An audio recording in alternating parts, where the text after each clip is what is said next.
তুমি যাকে ভালোবাসো সে যদি অন্যায় করে আর তুমি যদি তাকে ক্ষমাই করতে না পারো, তবে তাকে ভালোবাসো কেন? প্রিয়, মন ভাঙলে এতটা কষ্ট হয় না যতটা বিশ্বাস ভাঙলে হয়। কি অদ্ভুত, তাই না? কেয়ার কম করলে তুমি তাকে হারিয়ে ফেলবে, কেয়ার বেশি করলে সে তোমাকে ব্যথা দেবে। সবটাতেই ক্ষতি তোমারই হবে।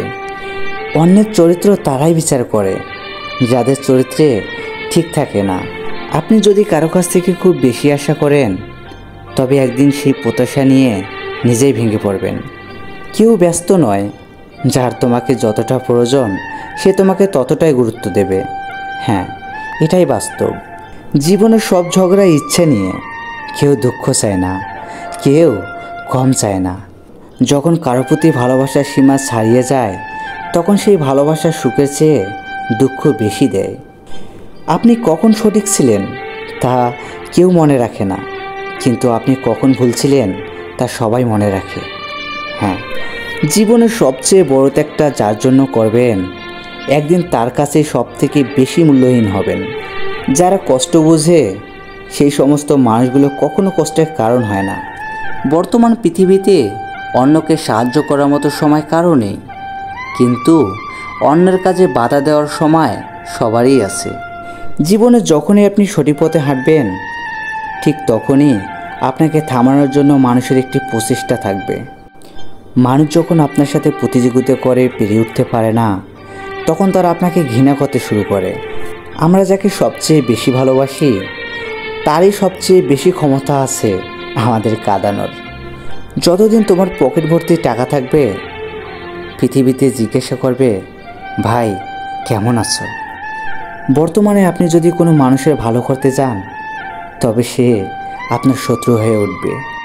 শর্ত বলা তো দূরের কথা, আজকাল মানুষ শর্ত শুনতেও পছন্দ করে না। যে বুঝবে সে হাসির পেছনে দুঃখ বুঝে, আর যে বুঝেও না বুঝার ভান করে তার সামনে কাঁদলেও বুঝে না। সত্য আর মিথ্যা অনেক দিন আগের কথা। সত্য আর মিথ্যা বাস করত এক নগরে, কেউ কাউকে চিনত না। একদিন হঠাৎ দেখা হলো দুজনের মধ্যে।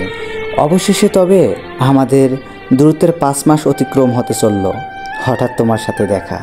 আচ্ছা, একটা কথা বলো তো, অভিমান না জমিয়ে মিটে নেওয়াই ভালো। মানুষ আর বাঁচে কয়দিন? এত জটিলতা রেখে কী লাভ বলো? স্বপ্ন দেখা অবস্থায় ঘুম ভেঙে গেলে কেমন যেন শূন্য লাগে। সে অনুভূতি কি কখনো পেয়েছো প্রিয়? প্রিয় মুখ হঠাৎ অচেনা হয়ে গেলে বুকের মাঝখানে থাকা মানুষটা কতটা আর্তনাদে চিৎকার করে, সে খবর কি রেখেছো? হঠাৎই আজ তোমার সাথে দেখা, তোমায় ভালো লাগা, তোমায় নিয়ে ভাবা, আর সে ভাবনাতেই আজ 1.5 বছর পার। হঠাৎ কোনো একদিন এভাবে দেখা হয়ে যাবে, কিন্তু কথা হবে না। ভালোবাসার অনুভূতিগুলো খুব আজব রকমের হয়। কখনো কষ্টের মাঝে লুকানো সুখ খুঁজে পাওয়া যায়।